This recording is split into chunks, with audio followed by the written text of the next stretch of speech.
ত্রয়োদশ জাতীয় সংসদ নির্বাচনে অংশগ্রহণ ইচ্ছুকদের মনোনয়নপত্র জমার শেষ তারিখ ছিল গত ২৯শে ডিসেম্বর। এই সময়ে মনোনয়নপত্র জমা পড়েছিল মোট ২,৫৬৮টি। পরে ৩০ ডিসেম্বর থেকে গতকাল পর্যন্ত চলে যাচাই বাছাই।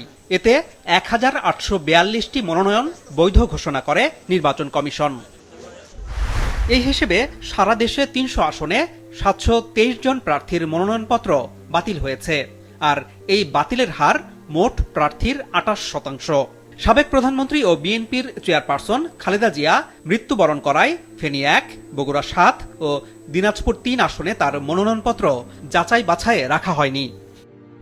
বাদ পড়া মনোনয়নপত্রের দলভিত্তিক পরিসংখ্যান বলছে বিএনপির ২৫, জামায়াতে ইসলামীর ১০, জাতীয় নাগরিক পার্টির ৩, ইসলামী আন্দোলন বাংলাদেশের ৩৯, জাতীয় পার্টি জাপার ৫৯, বাংলাদেশের কমিউনিস্ট পার্টির ২৫ এবং স্বতন্ত্র ৩৩৮ জন প্রার্থীর মনোনয়নপত্র বাতিল হয়েছে। বাকিগুলো অন্যান্য দলের। এক্ষেত্রে সবচেয়ে বেশি মনোনয়নপত্র বাতিল হয়েছে স্বতন্ত্র প্রার্থীদের, এরপরেই রয়েছে জাতীয় পার্টি। মনোনয়নপত্র বাতিল হয়েছে জাতীয় পার্টির মজিবুল হক চুন্নুর। তিনি কিশোরগঞ্জ ৩ আসন থেকে নির্বাচন করতে চেয়েছিলেন। বগুড়া ২ আসনে নাগরিক ঐক্যের সভাপতি মাহমুদুর রহমান মান্নার মনোনয়নপত্র বাতিল হয়েছে।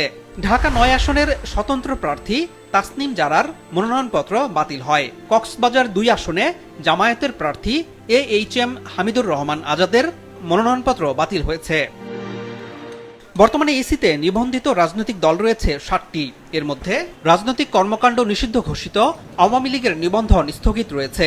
এ কারণে এবারের নির্বাচনে অংশ নেওয়ার সুযোগ পাচ্ছে না দলটি। এর বাইরে নিবন্ধিত ৮টি দল নির্বাচনে কোনো প্রার্থী দেয়নি।